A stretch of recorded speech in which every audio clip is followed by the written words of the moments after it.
ma liberté de penser, ma liberté de rêver. 2004, Harlem participe à la Star Academy. Premier rappeur dans l'histoire des télécrochets, il impose son style. Je n'ai pour patrimoine que ma tête planquée sous ma casquette. Aujourd'hui retombé dans l'oubli et sans domicile, quel sacrifice accepte-t-il de faire pour aller au bout de ses rêves? Voilà, c'est ça la vérité, la dure réalité. C'est ça que j'avais aussi envie de montrer aujourd'hui. Et le combat que je mène pour être artiste. Donc à un moment donné, il faut savoir ce qu'on veut. J'ai fait mon choix. Comment se bat-il pour enregistrer enfin son premier album? Non pas que du shit en dessous, le bonnet. Cet album, pour moi, il faut qu'il sorte. Point. Pour moi, c'est mon objectif, c'est le seul objectif que j'ai au jour d'aujourd'hui. Quand les gens se posent la question si c'est dur l'après-Starac, ben faut dire oui, fois 100. Voilà, tu pars avec une espèce d'étiquette et de casserole entre guillemets. Pour la première fois, Harlem a accepté de confier son histoire avec l'espoir d'être enfin entendu. Chaque seconde qui passe et qu'il nous reste est bonne à prendre.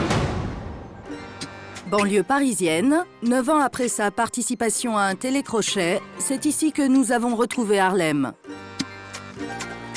Depuis quelques mois, il a fait un choix extrême. Il a décidé de vivre dans sa voiture. Ah, franchement, on est bien ici.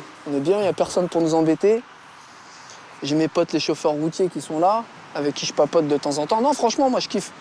Bon, après, c'est un peu dur hein, comme mode de vie, mais c'est la rue, de toute façon. Le rap, c'est la rue à la base, donc voilà quoi. Même si sa participation à un télécrochet ne lui a pas permis de percer dans la musique, Harlem n'a pas renoncé à son rêve et pour cela, il est prêt à tous les sacrifices. Ma mère nous a toujours appris à nous lever tôt, à courber le dos, voilà, à pas avoir honte. Moi, j'ai pas honte de vous montrer ce que je fais parce que la vérité, c'est pas qu'on roule en Ferrari comme les 3/4 des rappeurs dans leurs clips.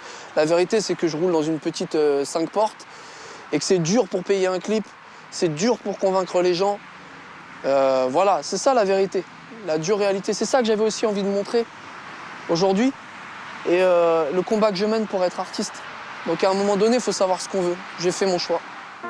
Chaque jour, Harlem change d'endroit pour dormir et privilégie pour sa sécurité les parkings de stations essence qui lui donnent accès à un minimum de confort. Je suis là, j'ai une boisson chaude, je vais aller me laver les mains, je peux me laver les mains. Il y a un service public, on en profite. Donc voilà, ma vie n'est pas... Il y a bien pire que moi. Et c'est chez sa sœur cadette, Elodie, qu'Harlem va régulièrement chercher un peu de réconfort. Ça va la Ross? Bien. Ouais, ça dit quoi? Ouais, ça va. Ouais. Viens Nini, je peux mettre ça dans la machine? Je viens voir la petite sœur parce que déjà ça me fait plaisir de la voir. Et puis en plus, s'il y a moyen que je prenne une douche au niveau des aisselles, ça peut être sympa. Et puis je lave mon linge, elle me fait un petit plat. Hein, tu vas me faire un petit plat? Et puis voilà. Elodie a cru que le choix de son frère de vivre à la marge ne durerait pas. Elle lui a même proposé de l'héberger. Mais rien à faire. Je lui dis, mais t'es un malade? Si t'arrives, c'est quoi ton délire? C'est quelqu'un qui, quand il a une idée, il l'a. Après, quand j'ai vu vraiment le travail qui ressortait de ça, je me suis dit, bon bah, c'est pas tant une connerie que ça, quoi. Je l'ai toujours soutenu, j'ai tout ce qu'il fait, j'adore. Que ce soit rap, chant, je le soutiens, ouais. Je le soutiendrai jusqu'au bout, voilà. Car Harlem a toujours tout tenté pour percer. Seul rappeur à l'époque à s'aventurer dans un télécrochet, il fait alors figure d'ovni au milieu des candidats à voix comme Grégory Le Marchal. Encore mieux qu'une cure de vitamines. Au départ, j'étais pas très chaud. Et ça correspondait pas trop à mes codes. Je savais en fait qu'en allant là-bas, il allait y avoir des préjugés, tous les clichés qui vont avec le rappeur. Et je voulais montrer à la France, à ma maman aussi par exemple, qu'on peut rester soi-même. Et si sa popularité auprès du public lui permet de rester dans l'aventure pendant 9 semaines, aucune maison de disques ne va lui donner sa chance à la sortie. Ce que la Starac m'a apporté, de l'argent, de la notoriété, mais pas suffisamment de reconnaissance. Même à l'époque où je faisais cette émission, il n'y a pas eu vraiment de... J'ai toujours été conscient de la chance que j'avais de faire ce programme. mais que le plus gros restait à faire derrière. 9 ans plus tard, c'est seul qu'Harlem se bat pour percer.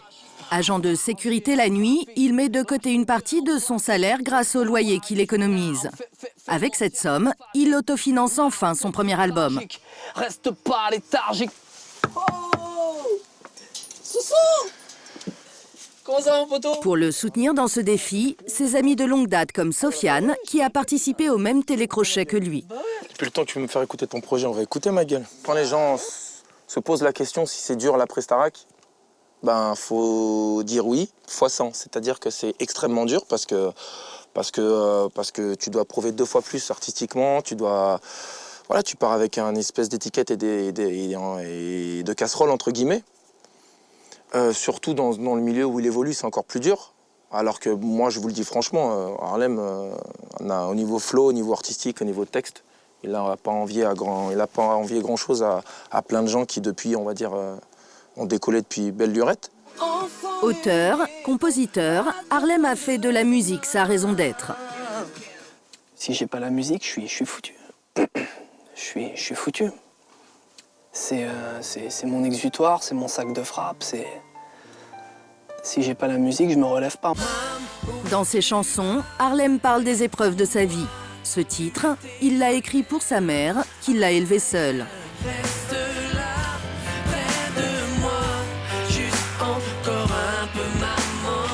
Décédée il y a 2 ans d'une longue maladie, elle lui a fait promettre avant de mourir de ne jamais renoncer. On était à son chevet et elle avait plus de force, elle parlait plus depuis 2-3 jours. Elle était dans un coma. Et je lui ai quand même posé une question. J'avais besoin d'obtenir sa réponse. Je lui ai demandé si elle croyait quand même en moi. Et malgré le fait qu'elle m'ait soutenu toutes ces années et que j'ai pas réussi à atteindre mon objectif, si elle croyait quand même en moi. Et elle s'est redressée, elle m'a dit « Je crois en toi, fonce ». Et je crois qu'elle a puisé dans ses dernières forces pour me dire ça, parce qu'elle savait que c'était important pour moi. Comme tous les soirs, Harlem va finir la nuit en composant dans sa voiture. Le 26 mai prochain, jour de la fête des mères, sortira son disque hommage. L'ex-candidat de télécrochet espère que ses sacrifices finiront par payer. Je savais que tu partirais, les médecins m'avaient prévenu. Tu suffoques sur ton lit d'hôpital, mais t'as gardé le smile. J'ai vu sur le ciel et qu'il y a une petite étoile, comme je vous ai dit, qui veille sur moi. La vie continue, faut pas faire du... Voilà, on se bat.